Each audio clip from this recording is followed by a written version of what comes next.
Hi friends, welcome back to my channel. इस video में मैं आपके साथ कुछ चीज़ें शेयर करना चाहूँगी जो कि मेरे साथ हुआ है एंड मैं नहीं चाहती कि वो आपके साथ भी हो। तो बात यहाँ से स्टार्ट होती है कि मैं गई थी एसबीआई के ब्रांच अपना अकाउंट ओपन करवाने के लिए, जो मेरे घर से नियर बाय पड़ता है। देन अकाउंट ओपन के लिए उनको जो डॉक्यूमेंट चाहिए होते हैं मैं सबमिट कर दिया, आईडी प्रूफ एंड ऑल। उसके बाद फिर वो बोलते हैं कि आप डिपॉज़िट करवा दीजिए 1500 समथिंग रुपीज़, सो आपका अकाउंट अभी ओपन हो जाएगा, हम मतलब प्रोसेसिंग के लिए भेज देंगे। मैं बोला ठीक है, मैं डिपॉज़िट कर दूँगी अमाउंट। फिर वो जल्दी में ऐसे बोलते हैं कि आपकी इन्वेस्टमेंट भी होगी एसआईपी में एंड डीमेट अकाउंट भी ओपन होगा। तो जल्दी में फिर वो बोलते हैं कि आप इंश्योरेंस करवा लीजिए and demat account open, SIP करवा लीजिए। इन्वेस्टमेंट करोगे तो फिर आपको मतलब प्रॉफिट मिलेगा। तो मैंने बोला कि अभी मेरे को इंश्योरेंस तो नहीं करवानी, मतलब मैं इंश्योरेंस का पूरा प्रोसीजर पूछ जाता कि क्या होता है इस पर। तो फिर वो कह रही ये वाला इंश्योरेंस की स्कीम है कि अगर आफ्टर डेथ आप जिसको भी नॉमिनी बनाते हो तो उसको ये मतलब पैसे मिलेंगे, कुछ अमाउंट ऑफ रुपीज़ उन्हें भी होंगे। तो मैंने बोला अभी तो मेरे को इंश्योरेंस नहीं करवाना है, इन केस मेरे को एज ए फ्यूचर करवाना होगा तो मैं करवा दूँगी। उसके बाद मैंने बोल दिया था ये मेरे को जस्ट सेविंग अकाउंट चाहिए, अभी के लिए मेरे को कोई इंश्योरेंस और इन्वेस्टमेंट नहीं करनी है। तो उनके स्टाफ बोलते ठीक है, अगर आपको अभी के लिए इन्वेस्टमेंट नहीं करनी है, आपका सेविंग अकाउंट ओपन हो जाएगा, जो नॉर्मली बैंक बोलते हैं कि चेक बुक आ जाएगी आपके घर पे एंड जो कार्ड होगा वो आ जाएगा। तो उसके बाद आप आ सकते हो पासबुक लेने। इतने में बात ख़त्म हो गई थी, मैं भी घर चली गई थी। और फिर आफ्टर अ डेज़ जब मतलब चेक बुक आ गई थी एंड मैं पासबुक लेने गई थी अपनी ब्रांच में ही एसबीआई की। तो पासबुक लेते टाइम फिर मैंने करवाई एंट्री के बाद मेरे को पता चलता है कुछ अमाउंट ऑफ मनी मतलब 1000 समथिंग रुपीज़ डिडक्ट हो रखे थे मेरे अकाउंट से। तो मैंने बोला ये किस बात के डिडक्ट हुआ है, उस पर मतलब लिखा हुआ आ रहा था वैसे कि डीमेट अकाउंट के हुए। तो मैंने बोला कि ये डीमेट अकाउंट मैंने तो ओपन करवाया नहीं, क्योंकि अभी तक तो मैंने ये यूज़ ही नहीं किया था। और इवन मतलब मैं एसएमएस का टिक करके गई थी बट इन्होंने एक्टिव नहीं किया था मेरा एसएमएस अलर्ट का। तो उसके बारे में भी मैंने बात की कि मुझे ना मैसेज आया था इस बारे में कि मतलब मेरे डिडक्ट हुआ है ऐसा कुछ। तो वो कह रहे आप एसएमएस अलर्ट के लिए न्यू फॉर्म भर दीजिए, हो सकता है कुछ टेक्निकल इशू की वजह से नहीं आया हो। तो मैंने बोला ठीक है, वो फॉर्म फिल कर दूँगी एंड इसके बारे में भी बताइए कि ये मेरे डिडक्ट कैसे हुए। तो वो कह रहे हैं ये हमने इन्वेस्टमेंट की थी जो कि मैंडेटरी होता है, या तो आप इंश्योरेंस पे करवाओ या फिर आप डीमेट अकाउंट पे करवाओ, ये मैंडेटरी रहता है। तो मैंने बोला मेरे पास तो ऑलरेडी डीमेट अकाउंट है, मैं इतने डीमेट अकाउंट का क्या करूँगी। फिर उनके स्टाफ बोलते हैं कि ये मैंडेटरी है, या आपने इंश्योरेंस का मना किया था बट डीमेट अकाउंट हमने ओपन कर दिया, इन दोनों में से कुछ करवाना ही पड़ेगा।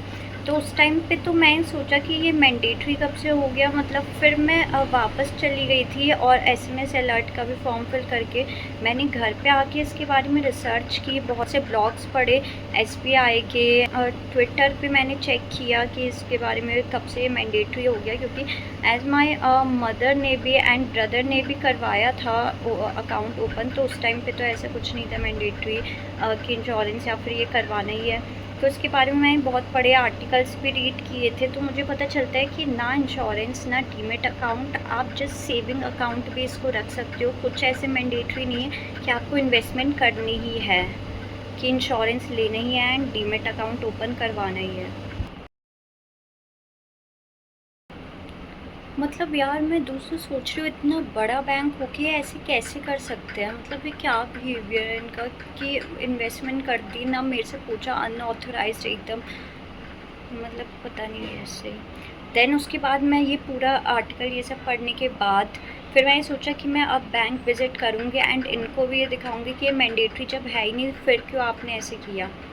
उससे पहले फिर मैंने आरबीआई को मेल कर दिया था एंड जो भी अनऑथराइज्ड डिडक्शन थी मेरी, इन्होंने डीमेट अकाउंट ओपन करवाया उसकी अटैचमेंट मैंने मेल कर दी थी आरबीआई वालों को एंड एसबीआई हेड क्वार्टर में भी, हेड ऑफिस जो इनका होता है वहाँ भी। तो ये करने के बाद फिर मैं आपको भी लिंक शेयर कर दूँगी वैसे आरबीआई का जो मेल आईडी है एंड एसबीआई की भी। उसके बाद फिर मैं गई अपने एसबीआई अकाउंट जहाँ मैंने ओपन करवाया था, वहाँ जाने के बाद मैंने उनके स्टाफ को बोला जब ये मैंडेटरी है ही नहीं फिर आप कैसे मतलब इन्वेस्ट कर सकते हो मेरे पैसे इसमें। इस बात पे उनके स्टाफ बोलते हैं कि आपको ये चीज़ मतलब फर्स्ट डे जिस दिन हम कर रहे थे उसी दिन बतानी चाहिए थी। तो मैंने बोला ना ही मेरा एसएमएस अलर्ट चल रहा था, ना ही आपने मेरे को बताया था कि आप डिपॉज़िट करेंगे। एज़ इन मैंने पहले ही मना कर दिया था कि आप डिपॉज़िट मत करना, मेरे को जस्ट सेविंग अकाउंट ही चाहिए। तो कह रहे अब तो आपको रिफ़ंड नहीं मिल सकता, अब ऑलरेडी अकाउंट ओपन हो चुका है, आप या तो इन्वेस्टमेंट कर सकते हो। और इवन मतलब कि ऐसे हैं बैंक वाले, इन्होंने just demat account AMC charges उस पे डिपॉज़िट किए थे। जो इन्वेस्टमेंट होगी वो हमें खुद करनी पड़ेगी अगर म्यूचुअल फंड, स्टॉक्स हम कुछ भी लेते हैं तो। जस्ट उन्होंने amount of money demat account open करवाने के ही उस पर दिए थे, जो जिससे जस्ट डीमैट अकाउंट ओपन होगा। अगर इससे रिलेटेड भी आपको वीडियो चाहिए तो कमेंट कर देना, मैं इससे रिलेटेड भी आपके लिए वीडियो बना दूँगी डीमैट अकाउंट ओपनिंग का जो प्रोसेस होता है। देन मैंने बोला कि मैंने तो आपको पहले ही मना कर दिया था कि ऐसे, तो वो कह रहे कि आप रिफ़ंड वापस नहीं मिल सकता। तो फिर मैंने बैंक पे ही रह के इंस्टॉल किया जो इनका एसबीआई सिक्योरिटी का कुछ डीमैट अकाउंट ओपनिंग का था। तो फिर मैंने कांटेक्ट किया अपने रिलेशनशिप मैनेजर को। सबके रिलेशनशिप मैनेजर अलग अलग रहते हैं, डिफरेंट रहेंगे।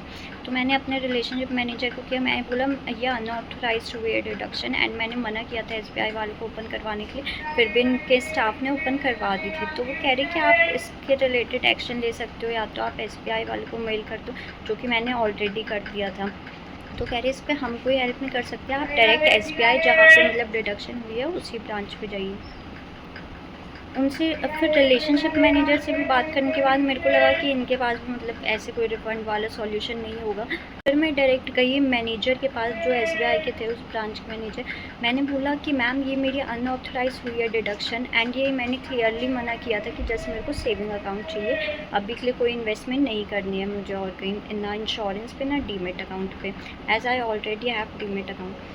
तो उन्होंने बोला किसने की है, तो फिर मैंने बताया कि उनके इसी ब्रांच के स्टाफ ने की है। तो उन्होंने बुलाया उस स्टाफ में, मेरे को नाम याद नहीं होगा, बुलाते हैं उनको, बोलते हैं कि रिजॉल्व करो उनकी जो भी प्रॉब्लम है। तो डायरेक्ट मेरी उनसे बात होती है। मैंने बोला कि आपको जब मैंने मतलब पूरा क्लियरली मैंने मैनेजर के सामने चीज़ें बोल दी थी, मेरे पास रिकॉर्डिंग भी होगी, मैं आपको वो शेयर कर दूँगी। मेरी ना अनऑथराइज डिडक्शन हुई है डीमैट अकाउंट की।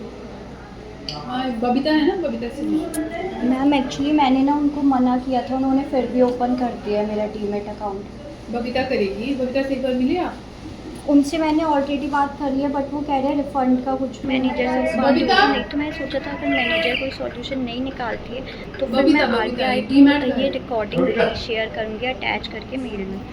तो फिर उसके बाद वो बोलते हैं कि अब तो ये रिफ़ंड नहीं मिल सकते, उनके स्टाफ बोलते हैं। तो मैंने बोला आप क्यों नहीं कर सकते जब ये मैंडेटरी नहीं है, आपने बोला था कि मैंडेटरी होगा। उनके फिर स्टाफ मैनेजर के सामने मेरा पेटीएम नंबर लेके कहती है मैं रिफ़ंड कर रही हूँ ये अमाउंट, जबकि मैंने आपको आपका कहा था कि रिफ़ंड हो मेरे को गया ओपन है नहीं एंड कराना, नीड आपने बोला मैंडेटरी है। तो इन्होंने बोला था इंश्योरेंस मत करो। मैं बोला ठीक है रिफ़ंड कर दो, एंड अकाउंट नेक्स्ट चाहिए टाइम से मेरे आप को, किसी के साथ आपने ऐसे बोला ये मत करना कि मैंडेटरी है, मतलब तब आप मैंने मना किसी किया, से बिना पूछे आपने ना बोला बता मैंडेटरी रहे हो। है, फिर ये भी मैंने चीज़ बोला कि मैंने नहीं के कराना, बाद तब ऑफकोर्स आप मैंने माने थे। मैनेजर को थैंक यू बोला था, एंड वहाँ से कैबिन से बाहर निकल प्लीज़ के आप मैंने ये उस refund स्टाफ को भी कीजिए। बोल दिया था कि आप ऐसे मतलब अनऑथराइज नहीं कर टाइम सकते बताया हो होता जब है तक इंस्टेंट मतलब हमें तब हो जाएगा। मुझे इन्वेस्ट पता ही नहीं नहीं करनी चला है ना, कहीं। अभी और जब अब मैंने मेरे एंट्री नहीं होनी चेक चाहिए, करी नहीं मेरे तो को मैं तब पता चला बहुत ना, मतलब एसएमएस एक्शन से लूँगी, वो या फिर अलर्ट आ आरबीआई रहे हैं वालों मेरे के को, पास जाऊँगी। जो तो कह पता रही चले नहीं जब तक डिडक्ट हो आप रहे हैं ओटीपी मेरे शेयर पैसे। नहीं करोगे ऐसे कुछ नहीं ट्रांसफ़र होगा, कर दो मतलब अभी के लिए तो वो मना कर रहे थे। 97। कोई बात नहीं, तो वो मेरा मैं ये मेन भी चल पर्पस जाएगा, डबल ही मैंने नहीं मैनुअली है बना के दिया आपको कोई वीडियो शेयर करने का कि इनके पास कोई ऐसे ऑथराइजेशन नहीं होती है कि आपकी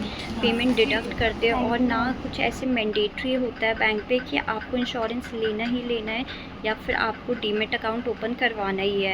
इन केस अगर ऐसे कुछ होता है तो आप प्लीज़ आर्टिकल पढ़िए या फिर ऑनलाइन चेक करिए कि ये सीरियस है, मतलब कि ये मैंडेटरी है कि नहीं।